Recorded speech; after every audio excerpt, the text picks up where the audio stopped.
Hello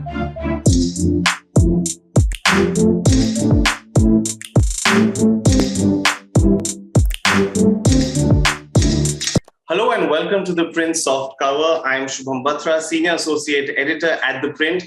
And joining me today is not one but two authors who have worked immensely in creating awareness on ESG. Now, what is ESG? E stands for environment, S for social, and G for governance. And today they will be talking to me about their book, Outlast, How ESG Can Benefit Your Business, and some of the issues that it addresses to make corporate India more ESG compliant as is need of the hour. I have with me Dr. Mukund Rajan, who's the chairman of eCube Investment Advisors, a platform that guides companies in ESG improvements. Before this, Dr. Rajan worked with Tata Global Sustainability Council for 23 years as its chairman. I also have with me Dr. Rajiv Kumar, who is a communications expert, holds a PhD in organizational communication, and was head of learning and development at Tata Group Corporate Communication. Welcome, gentlemen. Thank you. Thank you for having us. I'm now going to unwrap this book for the benefit of our viewers so that they can see it. But while I do it, I also want to say that the 350 pages of this book were a sheer learning for me, as it's going to be for corporate India and how ESG is going to benefit their business. Just the introduction itself gave me jitters. So I want to begin this conversation by asking you both about your motivations and how you both ushered on the ESG agenda. Dr. Rajan, if you could begin. Certainly. Well, for me, it's again something that dates back to my PhD degree at Oxford University, where I researched the politics of the environment. I produced a book at that time called Global Environmental Politics: India and the North-South Politics of Global Environmental Issues. And that was my first sort of indoctrination into the way in which global environmental issues are impacting all that we see around us. In the next 20 odd years, I then had the good fortune of looking at the similar issues when I was at the Tata Group as chair of the Tata Global Sustainability Council, as chief ethics officer. And I saw how much impact these are creating on corporate India and its ability to succeed. So really in the last 3 years, when one was now full-time looking at supporting corporates in the transition to better ESG performance, it made sense to capture a lot of the learnings of the last 30 odd years, connect the dots, and try and put it out in the form of a book to make it more widely available to the public. Rightly so. And Dr. Kumar? When I look back at my military career and I realize that how much the Indian Army was conscious of ESG even at its inception. Where the Army was always very, very conscious about the environment. You could see, even today, if you go into cantonments, you see they are the lungs of any city, wherever they are placed. And it has been a constant area of focus for the Army, besides building its combat abilities. Look at the social side, the kind of leadership, the kind of care for the employees or the soldiers that we have, that we lead is entirely a different story. I mean, there's so much of comradeship, there's so much of care and welfare. And then talking of governance, I mean, we have the military law at the back, but the real tying factor is the code of conduct that actually governs the military. And so when I transitioned into the corporate career, I could really see the contrast that was very visible to me, having seen the military for 28 years. And here I was in the corporate world, and I could see what was going around in the business environment. And one could see clear differences in the way businesses are run and the way the Indian Army is run. And then, of course, came the pandemic, and which kind of put into focus the S factor, particularly in the ESG, where the values of corporates came into question. And then both of us, we actually pondered over this a lot. And then we thought that why not we write a book on this issue altogether. And that's how our story started. Our entire time during the pandemic was spent in doing research on this very relevant topic for the nation and for the globe. True, sir.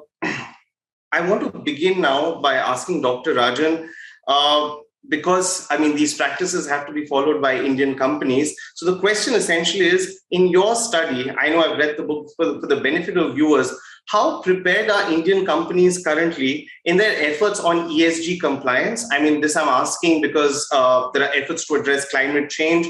And are there enough capital investments that are being made in this direction?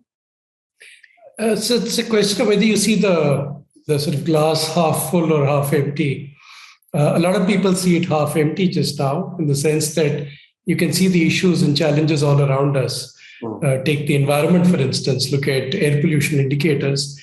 India accounts for over 22 of the 30 most polluted cities in the world. Look at the quality of your river bodies, look at the quality of land desertification that's taking place. If you look at the governance issue, not a day goes by, I think, when you open the pink papers and there isn't some fresh scandal on the front pages. Absolutely. As we speak, there is obviously a few issues that have captured a lot of people's imagination. And the social dimension as well, concerns around gender diversity. India has one of the lowest female labor force participation in the world. So there are major problems, and corporate India is significantly responsible for not doing enough to tackle some of those. Having said that, you might look at the cup half full as well, because a lot of leading companies, and in the book we give many examples of companies that are doing great work, are actually beginning to do better on many of these parameters. Some of it starts with locating a clear location of governance for ESG issues in the company.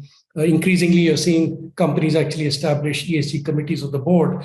So right at the top, the tone is being set. Then there is a lot of investment in training and skills development.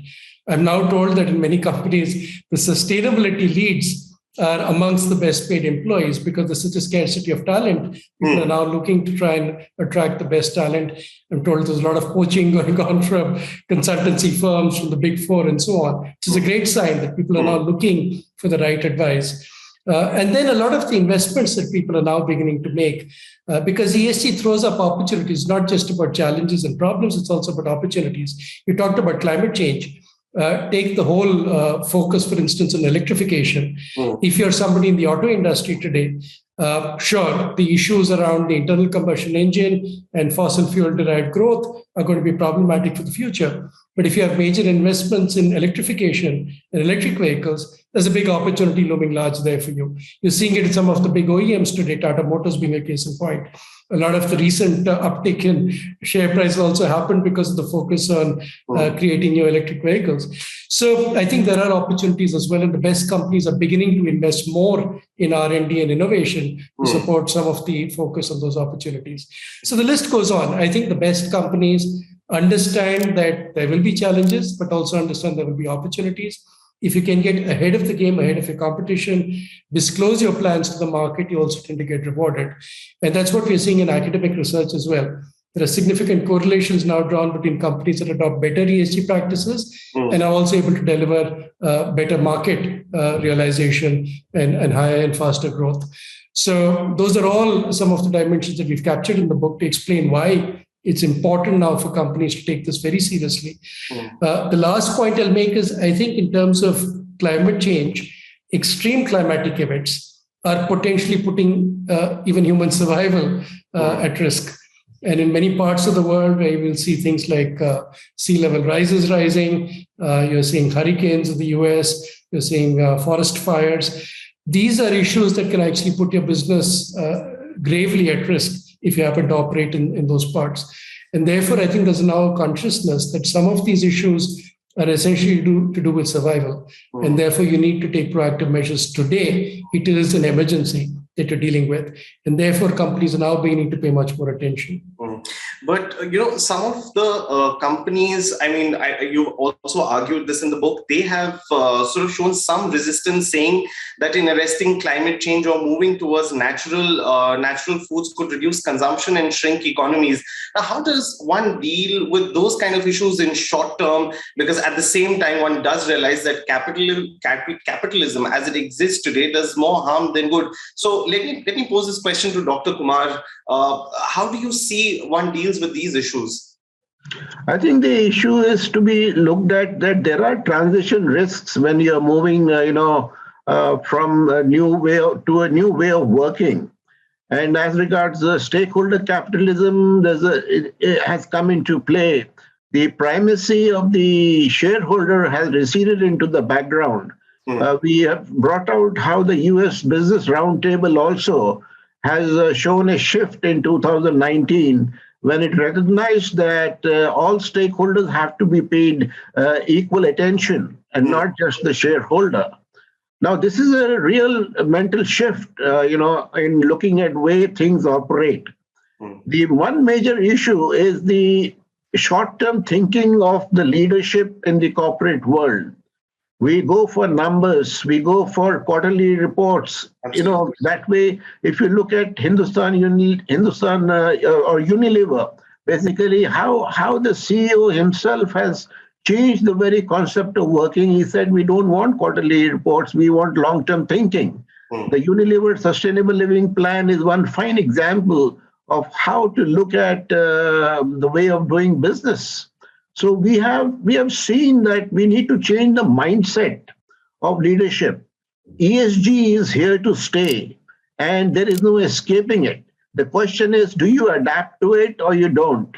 If you don't, you will not outlast. That's how we chose the title of the book as Outlast, because we said that unless you adapt, you will not really last long in the game. And so I think that primarily it's the mindset which has to be changed. And it is happening gradually, as Dr. Rajan brought out. Leading companies are really showing good examples in this game. It's just to be understood that in many ways in the Indian scenario, you find that willing compliance doesn't come easily. Now, many a times you have to have the government bring in a lot of regulation, you got to have monitoring, and you got to ensure compliance. And that's where the implementation part is the main thing. You may find that many companies are claiming to become net zero, but what exactly are they doing day to day or a year by year? What are their short-term goals to achieve that long-term vision? That has to be seen. So as I see it, the intention is good. The awareness is increasing, and that was the whole point of writing this book, was to increase awareness amongst the corporate world as well as the rest of the community. And to bring about this change, there has to be a lot of activism also.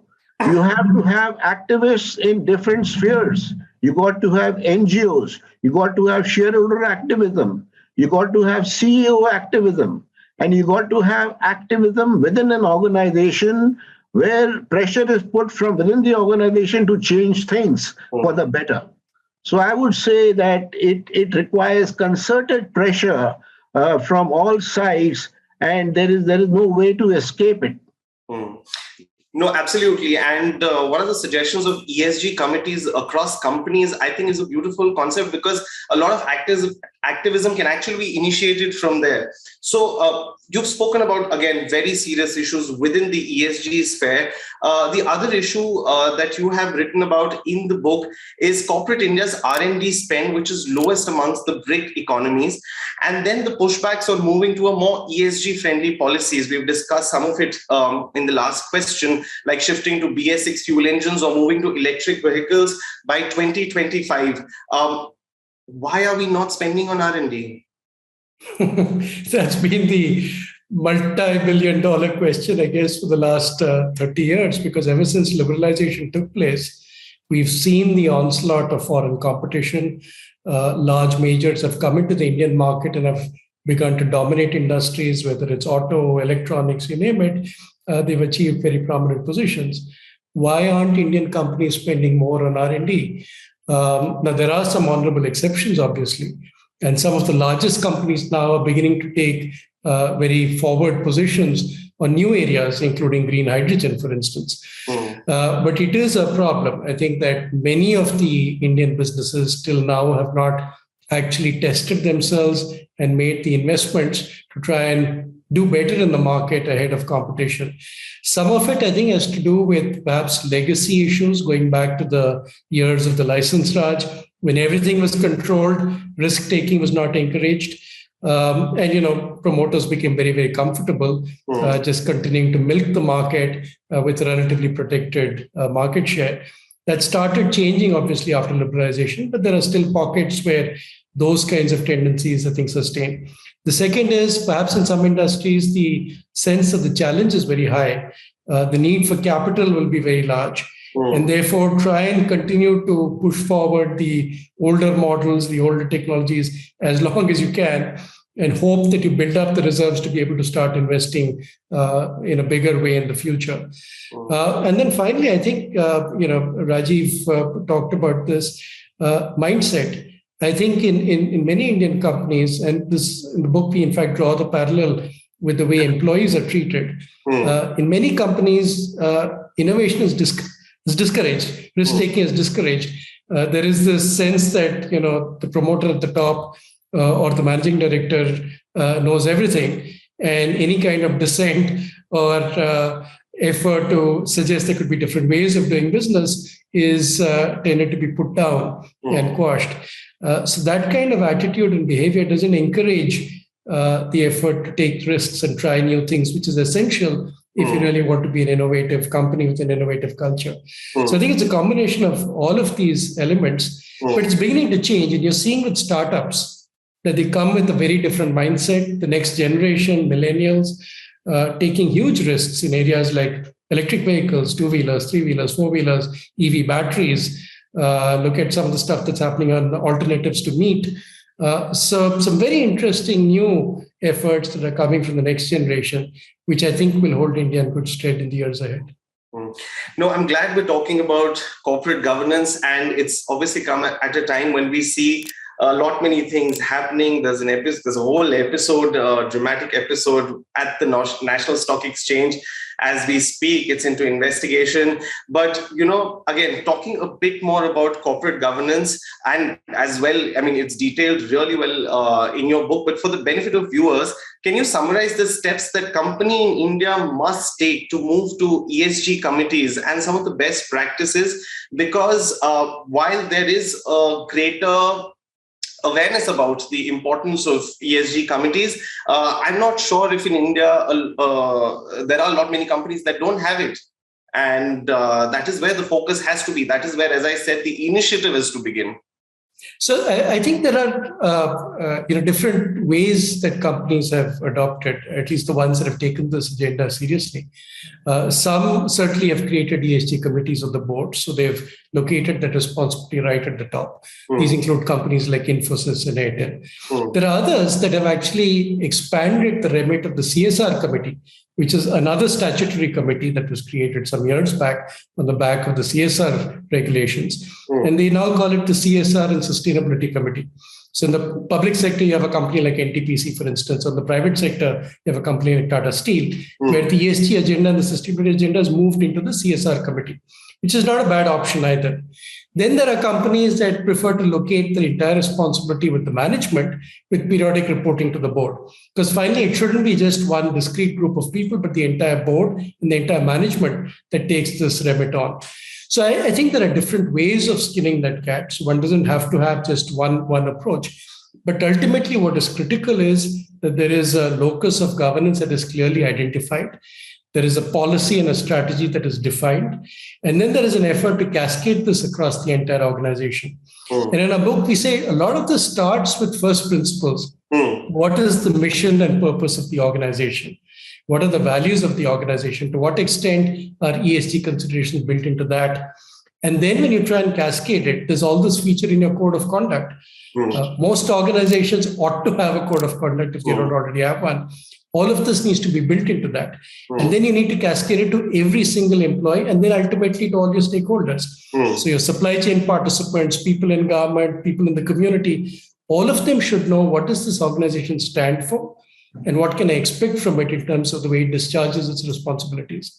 So I think a lot of very basic first principles kind of work which companies can do to put in place the right metrics and the right governance architecture to ensure an ESG agenda is carried forward. I want to shift the focus a bit to one of the chapters in the book about corruption, and this is primarily with regards to election funding. Now, I was reading your chapter, and I also want to take you back on one of the reports that I had submitted when I used to write for the Economic Times. It was basically the Companies Act 2013 had required companies to disclose the parties that they fund. Later, it was this particular thing was withdrawn, and I want to connect it with what you have written in the book. So, again, for the benefit of our viewers, if you could just give us a brief about how we can address this issue, how companies can address this issue. It's very difficult in a country like India. Dr. Kumar, how do you see this? See, the issue of election funding, we call it as the basic source of corruption, is something like it starts from there. And it kind of spreads along this government system and the political system. What we have said was that there are many good examples in the US, UK, France, where public funding of political parties is undertaken. Now, this is one reform which actually will take a long time to come here, because it will require a very brave political system to accept, this kind of transparent and very neat and clean funding. And if you see the amount of corporate funding, it's about 93% of the funding of these political parties is through corporates. Election bonds, which are bought, are most of the time they are 1 crore value or more, which obviously means that it's the corporates who are really buying these bonds. And even though you may say that you're not aware of who funded whom, we know that in India, it's very possible for everybody to know who has funded how much and to whom. So it becomes a source of crony capitalism. That is what we see. And it's not something which is hidden. In fact, the economic survey itself points out this issue, which is very clearly spelled out there, that this is one of the major areas of improvement for the country. So I think that this is definitely a clear area for reform, but it requires a very strong political system to really be brave about it and bring in such a reform. Dr. Rajan, I want to come to you about one of the issues that you had briefly touched upon was gender diversity. How do you propose corporate India address the issue of gender diversity? More so now, during and after the pandemic, we've seen the female participation in the labor force decline drastically. What is your message for the companies? How should one address this? Well, I think the fundamental challenge we have in this country is the way in which women are given a seat at the table in the power structure. In the book, for instance, we give the example of not just women at the upper echelons of the corporate sector, but we look at the tea plantation industry, where women are in fact actively dissuaded from even participating in unions, for instance. So it straddles the entire length and breadth of the economy. Our approach to how women need to be allowed to participate in public life, and then the ways in which life is made a little easier for them to go about their work. Even basic issues around hygiene, availability of public toilets, security at night. These are all things that are lacking in most Indian cities. So I think corporates that want to differentiate themselves and demonstrate the genuine commitment to doing better on diversity, I think need to do a lot on some of these basic issues. And then the big challenge, of course, that we see in the workforce is even very educated women, typically at a point of time of life when maternity happens or they need to look after children or look after elders, need to take a break. And there is a huge amount of pressure then to penalize them for the years they're out of the normal workforce and when they try and re-enter. That needs to be addressed as well. I think more corporates need to take a little bit of a risk, perhaps in some situations. In others, there's certainly no risk.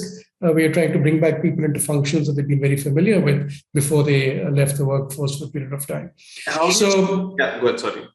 I think it's a question of being more willing to embrace women in the workforce, giving them a better chance.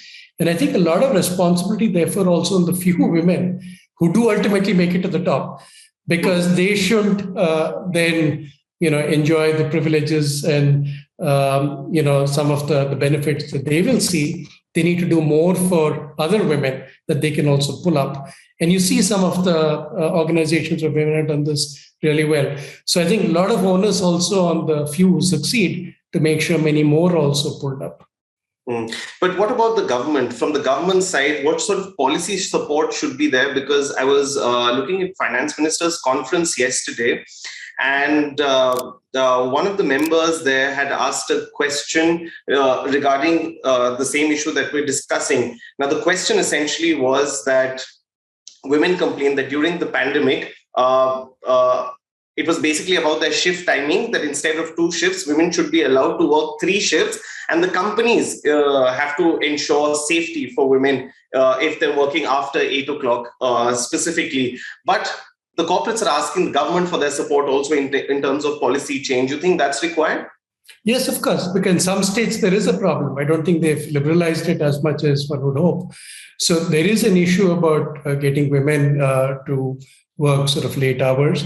There is an issue about getting women into the manufacturing areas. Some amount of investment is also required by companies and manufacturing plants in terms of transport, in terms of creating separate units, public toilets, and so on. A lot of that, I think, can be done relatively easily. But companies have to take the initiative. So far, I think they've tended to be a little bit risk averse, or they're very comfortable with the status quo. And part of the reason for that is, who are the people who are calling the shots? They're other men. So they don't really see an obligation or a reason to invite, potential challenges or some teething troubles in the workforce, or bring more women into the areas where they are operating. So there is this problem in the power structure. Now, if you go back to the essential power structure in the book also, we talk about the fact that for the longest time, the Indian Parliament has not legislated on reservation of 1/3 of the seats for women. What does that tell you about the attitude of political parties?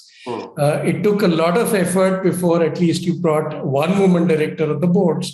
But even today, if you look at the NSE top 100 companies, in single digits, you have women who are CEOs. If you look at entrepreneurship in India, it's less than 15% of entrepreneurial ventures are started by women. So it tells you in every dimension, there is a huge gap between some of the protestations of political parties and what is actually happening on the ground. And I think some of that has to be solved by regulation.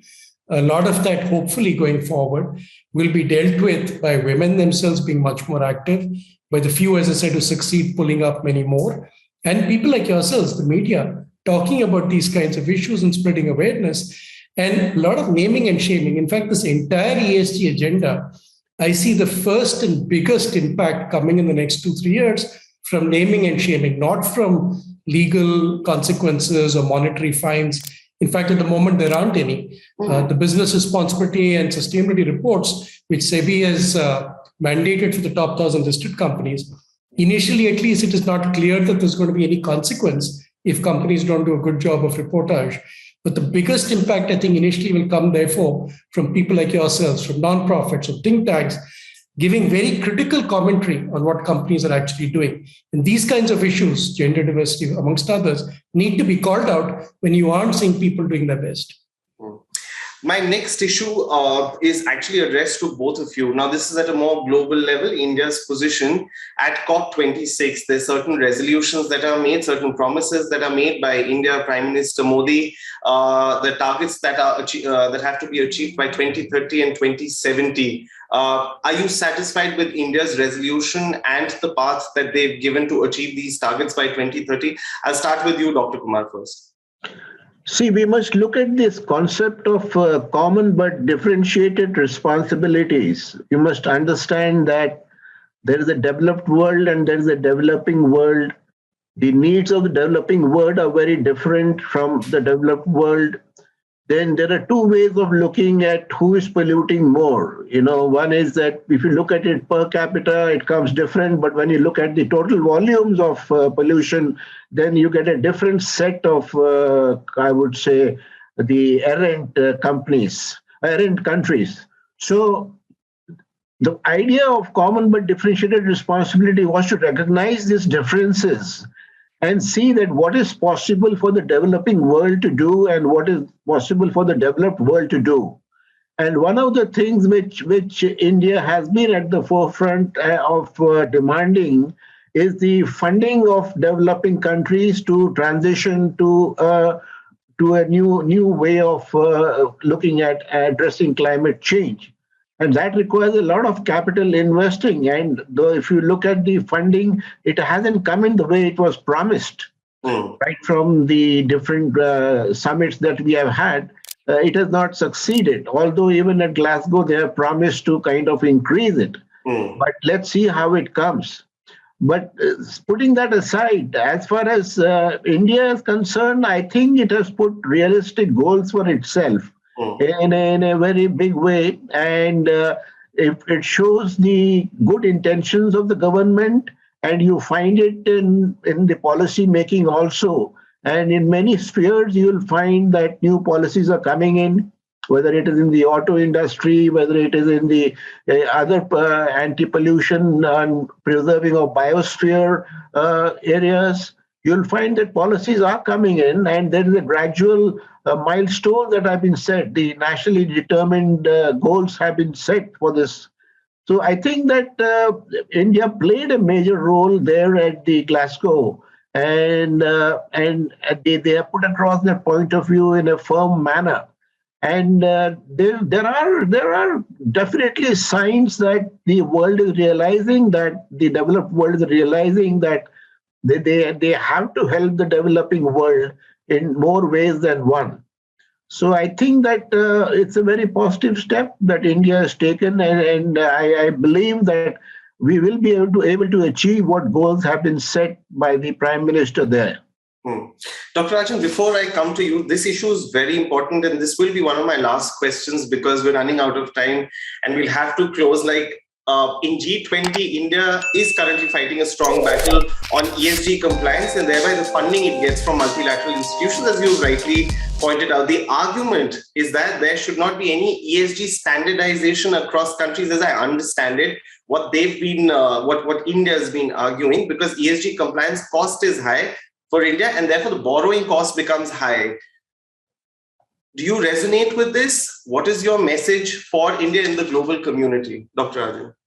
So I think the issue of financing will require at least a common understanding of what is called green taxonomy. You need to have a standardized understanding of which issues will qualify as green projects, which issues are genuinely mitigating carbon emissions, for instance. So on that, I think India will have to be, adopting uniform standards. In fact, at Glasgow, there was the announcement of the creation of a new International Sustainability Standards Board, which will come out with a universal framework for ESG that all countries can adopt. India, I'm sure, will make its contribution to that. In the meantime, I think the big issue for India, the sort of elephant in the room, is always going to be about coal usage. And India, therefore, has argued that there need to be transitional financing arrangements for industries like coal, which all said and done, India has a lot of, needs to use some of it to fund its or power its growth, and where a large number of people are employed, including in mining. So this is what leads to the concept of a just transition. How do you ensure developing countries can make the transition to cleaner practices, but without significant job loss, and without sort of losing an opportunity where they have natural resource in abundance like India has with coal? So possibly in that common taxonomy, there will be some carve-outs for specific areas like coal. And that, I think, would be acceptable. So what you'd ask the international community to do is to fund the areas they're comfortable with, and then some of the other areas that require transitional funding, maybe push your own banking system and your private financial services industry to really support. So I think you can find ways out of this. The good news is I think India is doing a lot of the right things that Rajiv mentioned. The big focus on renewables, 500 gigawatts of non-fossil fuel energy by 2030, even our anchoring of the International Solar Alliance. These are all good messages to suggest to the world that we have goodwill. We also recognize that we'll be big victims of climate change. Therefore, we're doing whatever we can to push the envelope, but we will need help on some of these transitional areas. With that thought, we will have to conclude this session and our interaction, sir. It was a pleasure talking to both of you. I mean, these issues are so interesting, and one must, from an individual perspective, not just from company's perspective, really needs to read about. I'm just going to hold the book again. 380 pages, 380 odd pages. I had fun reading this. It scared me also quite a bit. But if any of these issues that we've discussed today interests you, do grab a copy of Outlast. Thank you so much for joining. Thank you very